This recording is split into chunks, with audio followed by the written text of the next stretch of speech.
we're going to go over this line by line. And by the way, I'm going to tell you right up front that this was not actually submitted by a physician in the course. This was sent to me by one of the file review companies, actually.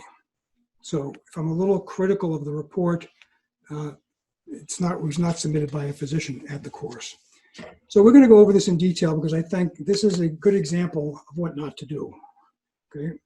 So the question the physician was asked by an insurer to render an opinion as to whether the patient's chronic pain was disabling. Okay. The question is quite simple. Was the chronic pain disabling? Okay. So let's see how this reviewer answered it. It is indeed a difficult opinion to give in this case. Okay. That is what I call a parenthetical remark, which adds nothing to the review. As a matter of fact, when I went to high school, when we wrote reports and book reports, if we had parenthetical remarks, the teacher would circle them and give you an F and just send it back. Okay. So if you were editing this report, which should have been done, you can take your pen in your book if you like and cross out that parenthetical remark. It's indeed difficult opinion to give in this case. Okay, as it may be in many chronic pain cases. That adds nothing to the solution. There's a great deal of subjective input from the claimants. Yes, all input from the claimants are subjective in pain cases. That adds nothing to this at all. It is difficulty to make objective determinations. Now, I don't know where this person went to school, but where I went to school when they taught English, the sentence did not read, it is difficulty, okay?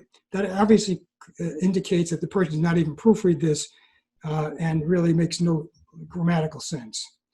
In any event, it's difficult to make objective determinations with the subjective pain issues. That's what this person was asked to do, okay? If it wasn't difficult, they wouldn't have sent it to him. They would have done it themselves. That's what he's being paid hundreds of dollars an hour to do, okay? But the reviewer goes on and makes another classic mistake. I would go on to give the claimant, in this case, the benefit of the doubt. Okay. Now, you do not have to be a rocket scientist to figure out that as a physician reviewer, you are not in a position to give the benefit of doubt to anyone, okay? You're supposed to be reporting on the records there, okay? So giving the benefit of the doubt would be violative of your duties, would be unfair to both sides, and obviously cannot be done in any kind of report. So that really is a non-starter. And then he goes on to explain this because he's presumably permanently disabled. Now, again, I do not know what presumably permanently disabled means. Obviously, this doesn't help. Either he is permanently disabled or he isn't permanently disabled. Presumably permanently disabled means nothing. And again, it's just mass confusion and results in this report being thrown in the trash eventually.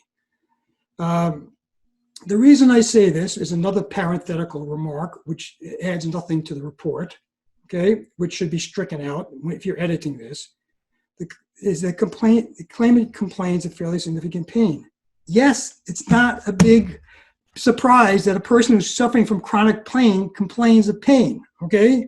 That is not a big surprise. Yes, he's suffering from pain, okay, which is minimally improved since his surgery. As brought up by Dr. Shadle, there may have been some discrepancies even in the claimant's medical records. They've been changes to medical records. Okay, now we see what the whole problem is. This is a conspiracy, okay? This is like the magic bullet on the JFK assassination. There's some big conspiracy in this case where the person tried for benefits and there's somebody's changing the records. We don't know who changed the records. We don't know how they changed the records.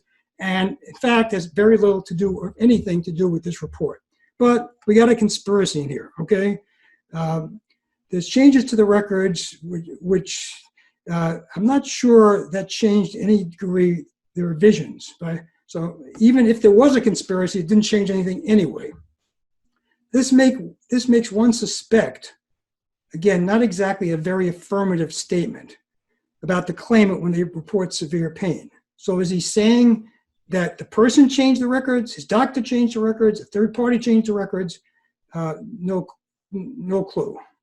Despite that, another parenthetical remark which adds nothing to the report, I have to consider repeated visits and evaluation of this claim by the physician who ultimately documented he had significant pain. Yes, he has chronic pain.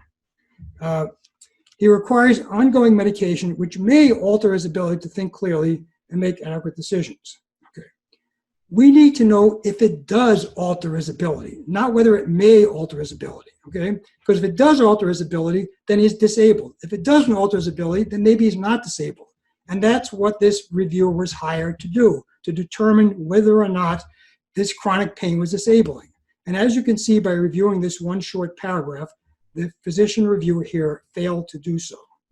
But then he sums it all up in a saving grace in his last sentence. And here he says, this is a difficult situation to say the least. Yes, doctor, we know it's a difficult situation, okay? That's why we hired you to determine this answer. That's why we're paying you $300 an hour, okay? So what happens here now when the insurance company gets this report, okay? Well, it becomes part of the record, okay? They obviously can't use this report in any way, shape, manner, or form because it's of no use. And they'll have to go out and get another doctor to do the same job. Obviously, this doctor will not be getting any additional work from this company or any other company that finds out about this report. So the bottom line is that this report on this relatively simple issue is a complete failure, unfortunately.